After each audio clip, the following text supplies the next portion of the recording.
enimbolana tsy hatongavan'ny fividianana filoam-pirenena dia manao sesilany manatanteraka fanambarana ny kandida izay atolotry ny antoko politika sy ny fikambanana samihafa isany amin'izany ohatra ny fikambanana Mamimi izay manolotra n'Andriamatoa aina Asimbola Rakoto Artsifa tao raha antsika fanadihadiana makasika an'izay. Isan'ny kandida ifaninana amin'ny fifidianana filoam-pirenena ho tanterahana amin'ny taona 2024 Andriamatoa aina Asimbola Rakoto Artsifa na iasana filoam-panorina ny fikambanana malagasy miraisy mifankatia na ny Mamimi. Tamin'ny valan-dresaka ho an'ny mpampalala vaovao androany teto amin'ny hôtel du Louvre Taninarenina no nampahafantarana tamin'ny fomba ofisialy ny kandida atolotry fikambanana Mamimi ity. Antsova amin'Andriamanitra nanosika ny aina Asimbola Rakoto Artsifa irotsaka ho mpifaninana fifidianana filoam-pirenena araka ny nambarany. Ny programa Josefa kosa ny soratra asa iverany hitantanana ny firenena. Resako dia labe ny arena izay men'Andriamanitra ny firenentsika izany ho amin'ny malagasy namezan'Andriamanitra ndray fa tsy ho an'ny vahiny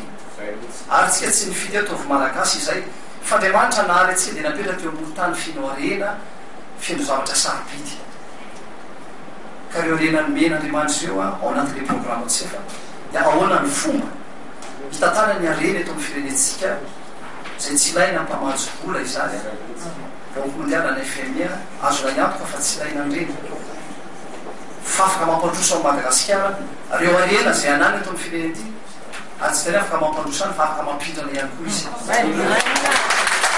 7 taona manambady ary zanaka 10 mianaday aina Asimbola Rakoto Artsifa nianatra momba ny administration économique et sociale tany Lille 3 France ny tenany nanao fiofanana momba ny serasera sy fifandraisana tany amin'ny mairie de Roubaix la France ihany koa ny tenany.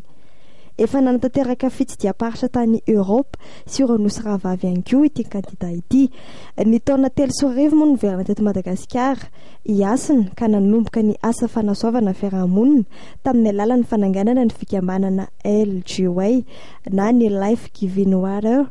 Efa nandrindra tetika asa maro ny arahana tamin'ny mpiara-miombinantoka avy any ivelany sy avy ato toerana ihany koa ny kandida ny Mamimi ary nanangana ihany koa ny ivo-toerana fandraisana an-tanana ireo olona hiara-ny herisetra sy miankina amin'ny zava-mahadomelona ary zava-pisotro misy alikaola.